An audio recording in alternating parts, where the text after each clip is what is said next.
ஆளுநர் இங்கே இருக்கக்கூடிய தமிழ்நாடு எத்தனை போராட்டம் உயிர் தியாகத்திற்கு பிறகு தமிழ்நாடு என்று பெயர் மாற்றப்பட்டது. அங்க வந்து உட்கார்ந்துகிட்டு தமிழ்நாடுன்னு சொல்லாத தமிழகம்னு சொல்லு.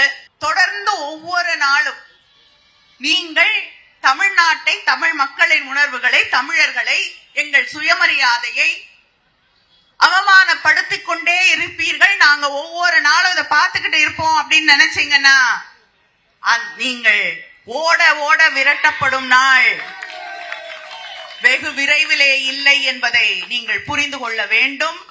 எங்கள் முதல்வர் மிக பொறுமையாக இருக்கக்கூடியவர்.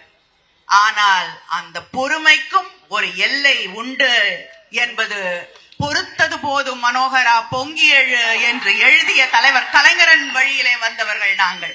அதனால பொறுத்தது போதும் என்ற நாள் வருவதற்கு முன்னால் உங்கள் நாவை அடக்குங்கள், உங்களுடைய நடத்தையை சரி செய்து கொள்ளுங்கள் என்று கேட்டுக்கொள்கிறேன். ரப்பர் ஸ்டாம்ப் வீட்டுல இருங்க. ஏதாவது திறக்கிறதுக்கு கூப்பிட்டாங்க, நிகழ்ச்சி கூப்பிட்டாங்கன்னா போங்க. என்ன பேசணும்னு புரிந்து கொண்டு பேசுங்க. இதையெல்லாம் விட்டுட்டு ஆளுநருக்கு ஏன் அரசியல்? ஆளுநர் அரசியல் பேச வேண்டிய தேவையில்லை, அவசியம் இல்லை. விரைவில் இந்த கொடுங்கோல் ஆட்சிக்கு முடிவுரை அப்படின்னு அண்ணாமலை அவர்கள் சொல்லியிருக்காங்க. யார் அப்படின்னா திமுகவை தான். அதாவது ஜனநாயக நாடுங்க. எதிர்கட்சியாக இருந்து கொண்டு போராடுவதற்கும் கருத்துக்கள் தெரிவிக்கிறதற்கும் சுவரொட்டிகள்ல கூட தங்களுடைய எதிர்ப்பை தெரிவிக்க கூட அனுமதி இல்லையே. ஆனா இவர்களுக்கு மட்டும் போராடுவதற்கும் சுவரொட்டியில எதிர்ப்புகளை தெரிவிக்கிறதற்கும் அனுமதி இருக்கு. ஆக மொத்தத்துல இந்த கொடுங்கோல் திமுகவிற்கு உடனடியாக மக்கள் முடிவுரை எழுதுவார்கள் அப்படின்னு சொல்லி அண்ணாமலை அவர்கள் சொல்லியிருக்காங்க. சரி, இந்த திமுக எதற்காக போராடுது அப்படின்னு பார்த்தா ஆளுநரை எதிர்த்து. ஆளுநர் என்ன பண்ணாரு? தமிழ்தாய் வாழ்த்தை அவர் அவமதிச்சாரா, இல்ல திமுக தேசிய கீதத்தை மதிக்கலையா, அவமதித்தார்களா அப்படின்னு பார்த்தா ஆளுநர் அவர்கள் தமிழ்தாய் வாழ்த்தோட தேசிய கீதத்தையும் ஒளிபரப்பணும் அப்படின்னு சொல்லியிருக்காங்க. அதை அவர்கள் கன்சனா எடுத்துக்கிடலை. அதனால அவர் அங்கிருந்து கிளம்பியதாக கூறப்படுகிறது. ஆக இது ஒரு போராட்டம். இந்த போராட்டம் தேவையா அப்படின்னு பார்த்தா ஆளுநரை எதிர்க்க காரணம் என்ன? இங்க அண்ணா யூனிவர்சிட்டியில அனல் பறக்க இவ்வளோ பெரிய விஷயம் நடந்திருக்கு. ஊரே இதை பத்தி பேசிட்டு இருக்கு. ஒரு முடிவு தெரியல. ஆனா இந்த போராட்டம் பெண்களுக்காக அப்படின்னு பார்த்தா ஆளுநரை எதிர்த்து. ஆக மொத்தத்துல மக்கள் என்ன சொல்றாங்க? இதெல்லாம் நியாயமா?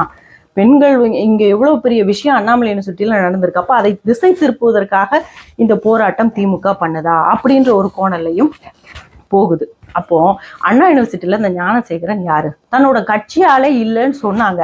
நாடாளுமன்ற தேர்தல் பிரச்சாரத்துல தமிழச்சி தங்கப்பாண்டியன் அவர்களும் சுகாதாரத்துறை அமைச்சர் மா சுப்பிரமணியன் அவர்களும் வண்டியில போக அவர்களுக்கு பின்னால இருசக்கர வாகனங்களை நிறைய பேர் போகும்போது அதுல ஒருவராக ஞானசேகரன் கொடியை பிடிச்சுக்கிட்டு தேர்தல் பிரச்சாரம் அனல் பறக்க பண்ணியிருக்காரு. அந்த வீடியோல நாம சமூக வலைதளங்கள்ல பார்க்கோம். ஆக மொத்தத்துல ஒரு கட்சி நபர்னு உறுதியாகுது. ஆக இதற்கு பின்னாடி யாரெல்லாம் இருக்காங்க? யார் அந்த சாரு?